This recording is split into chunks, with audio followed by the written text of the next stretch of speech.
Hello बच्चों, let us see the question. In an adiabatic process, the quantity which remains constant. Question ये कर रहा है कि एडियाबेटिक प्रोसेस के दौरान कौन सी ऐसी क्वांटिटी है जो कांस्टेंट होती है। चार ऑप्शन दिए, सही ऑप्शन का चुनाव करना है। फर्स्ट ऑप्शन में टेम्परेचर दिया हुआ है, सेकंड ऑप्शन में प्रेशर, थर्ड ऑप्शन में total heat content of the system और फोर्थ ऑप्शन में वॉल्यूम दिया हुआ है। तो आइए देखते हैं इस क्वेश्चन का मेन की कॉन्सेप्ट क्या है और फिर इस क्वेश्चन को हम लोग अटेम्प्ट करेंगे। तो की कॉन्सेप्ट में हम लोग समझेंगे कि कौन सा ऐसा कॉन्सेप्ट है जिसके बेस पर हम लोग इस क्वेश्चन को सॉल्व कर सकते हैं। यानी कि this question is based on adiabatic process, क्योंकि इस क्वेश्चन में एडियाबेटिक प्रोसेस के बारे में पूछ रहा है, तो इसलिए जो क्वेश्चन है वो एडियाबेटिक प्रोसेस के ऊपर बेस्ड है। क्या होता है एडियाबेटिक प्रोसेस? तो अगर एडियाबेटिक प्रोसेस की अगर हम लोग बात करें तो एडियाबेटिक प्रोसेस का मतलब ये होता है कि कोई भी अगर सिस्टम हो उसकी वॉल इस तरीके से बनाया हो जिसको हम लोग एडियाबेटिक वॉल कहते हैं, जिसमें से ना तो कोई हीट अंदर जाए और ना तो कोई हीट बाहर आए। यानी कि किसी भी सिस्टम का जो चेंज इन हीट है वो हमेशा क्या होता है, जीरो होता है।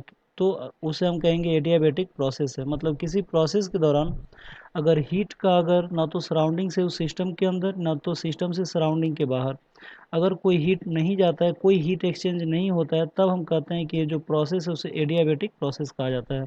यानी कि यहाँ पे जो Q होता है ये कांस्टेंट होता है, यानी कि चेंज इन Q क्या होता है, जीरो।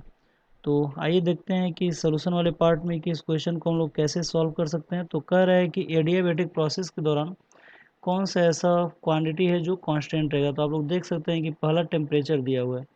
तो टेम्परेचर कोई ज़रूरी नहीं है कि कांस्टेंट हो, क्योंकि अगर एक सिस्टम अगर हम बना लें, ठीक है, जैसे कि मान लेते हैं कि यहाँ पे कोई एक सिलेंडर है और इस सिलेंडर के अंदर कोई एक गैस भरा हुआ है, ठीक है।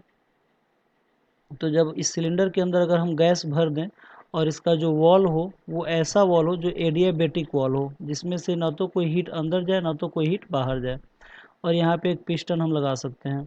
लेकिन जैसे ही अगर हम लोग इसको एक्सपेंड अगर करेंगे तो इसका टेम्परेचर डाउन हो सकता है, या कंप्रेस करेंगे तो इसका टेम्परेचर बढ़ सकता है।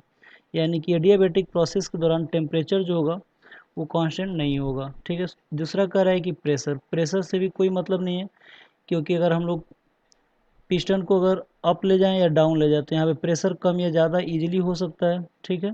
और थर्ड ऑप्शन में कह रहे हैं total heat content of the system. बिल्कुल हीट जो होगा वो पूरे एडियाबेटिक प्रोसेस के दौरान सेम रहता है, क्योंकि वॉल इतना स्ट्रांग होता है कि ना तो कोई हीट बाहर जाता है और ना ही बाहर से कोई हीट अंदर आ पाता है, ठीक है, एडियाबेटिक प्रोसेस के दौरान।